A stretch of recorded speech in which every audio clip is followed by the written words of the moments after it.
Welcome to the Metal Robot Reviews channel. I'm your host, Tom McKay, and it has been so long since I've been back here. It's so good to be back. I've missed you so much. I've always thought about you in my dreams. If you weren't already aware, I took a couple weeks off from uploading YouTube videos just to avoid any kind of burnout. Now, granted, I wasn't actually feeling any kind of burnout, but you can never be too careful of getting ahead of that kind of shit just for the sake of your health. Though I will say I did spend that time actually working on the 200 subscriber special that'll be coming out May 29th, which again, if you are a subscriber, thank you so much for getting us to this point. I really do appreciate it. And if you are not subscribed, definitely do so.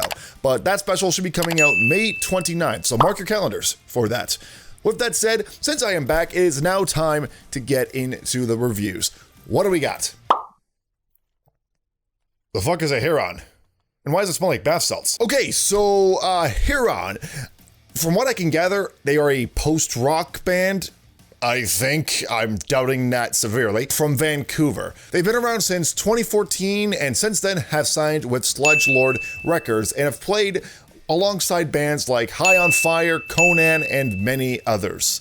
Needless to say, they've gotten around quite a bit. On top of that, the promotional material that came attached leads me to believe that they are, quote, relentless quest to play every venue that will let them have a bar tab. Heron has had their sights on Europe, Eastern Canada, and Western United States, with a Western US tour planned for the fall of 2020. Good luck. But that's besides the point. We're not here to discuss whether or not the bars will actually let patrons in by that point. We're here to discuss the music at hand. And today we're talking about their sophomore album, Time Immemorial. The last album, A Low Winter Sun, actually gave people something to talk about with that album. And based on what I've heard, wasn't too bad. Can we say the same thing about this next album, though? Well, let's not waste much more time. Let's get straight into it. Did you sample the Minecraft cave sound effects? Fucking nerds. Oh, I'm sorry, did I say post-rock in the intro? Nah, I meant hyper-depressants rock. Ooh, that's base levels of dirty. Oh, Jesus. Okay, I take back the post-rock stuff. This is more sludge metal of the sludgiest variety. Oh my God. You hear people talk about hitting brown notes. These notes were so low, you couldn't even tell what that riff was.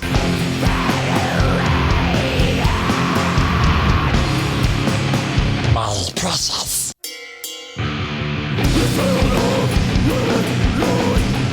Should I even be surprised anymore that these guys are straying further away from the post-rock sound I thought I was gonna get? Dreadful habits.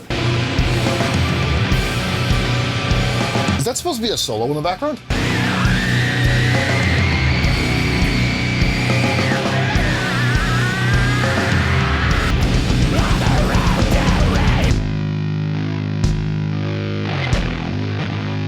This is what would happen if chloroform learned to downtune.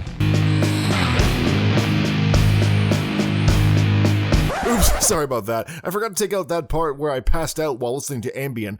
I tried again later though, this time with coffee laced with cocaine. So let's just skip to that part of the video. Oh shit, I think that was heroin. Well, finally something interesting happens. I mean, at least the snare sounds cool.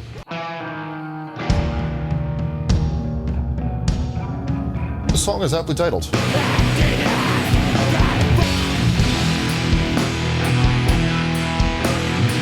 Okay, I'll admit, this song has a bit more excitement in it compared to the previous sound of I'm stoned and lost my house keys, man. Disney, please don't do it, I'm begging you. Fuck!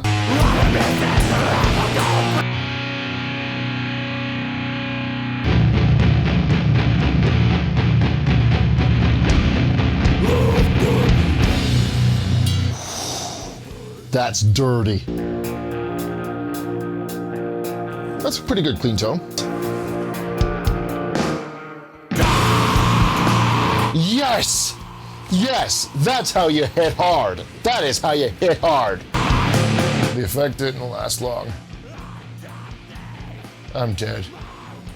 okay, this is gonna be a bit rough. Overall, this is clearly just a case of not really my thing, but there were a couple things that I did enjoy. The tone of the instruments, for one thing, I particularly liked. The guitars were muddy and clashed a lot with the bass, but it did help add to the washy feeling that I feel like Heron was going for. And the drums in particular, I actually really enjoyed because they felt large, like they felt huge, large. It made the album feel larger than life, and that is what nearly saved this album for me. But other than that, the vocals weren't really doing anything aside from just being there, and on top of that, the drone doom sound wasn't doing it for me either. It wasn't really interesting in any way, and it didn't really add any sort of weight to the tone that they were probably going for. When I think of a drone slash doom metal band, I think of Sun O. Now I know that's usually the go-to that people go for, but the reason why they work so well is because they add to the weight of their sound. They not only feel larger than life, they practically are larger than life in their music.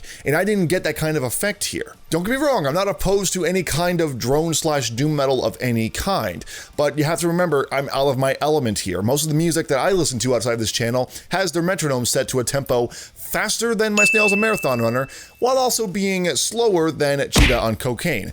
It's very much a matter of my own personal tastes, and your experience with this album will vary. So if you are into that kind of slow, trudging sludge metal, then this is something I can definitely recommend. You're going to get a lot of mileage out of this one, a lot more than I have. But even then, I still have to say that there are bands out there that are doing this particular style, but much better than what was on display here. 9.5 out of 15, because Time Immemorial may have been the sound you were trying to go for, but it just feels like time gave up about halfway through. So that was Heron's Time Immemorial. What did you think of the album? Do you prefer the sludgy, slow sound, or do you wish the fast forward button was still an option? Let me know in the comments down below. With that said, thank you so much for watching. Click subscribe if you haven't already, and ring that fucking bell. I'll see you in the mosh pit next time. Have a good night.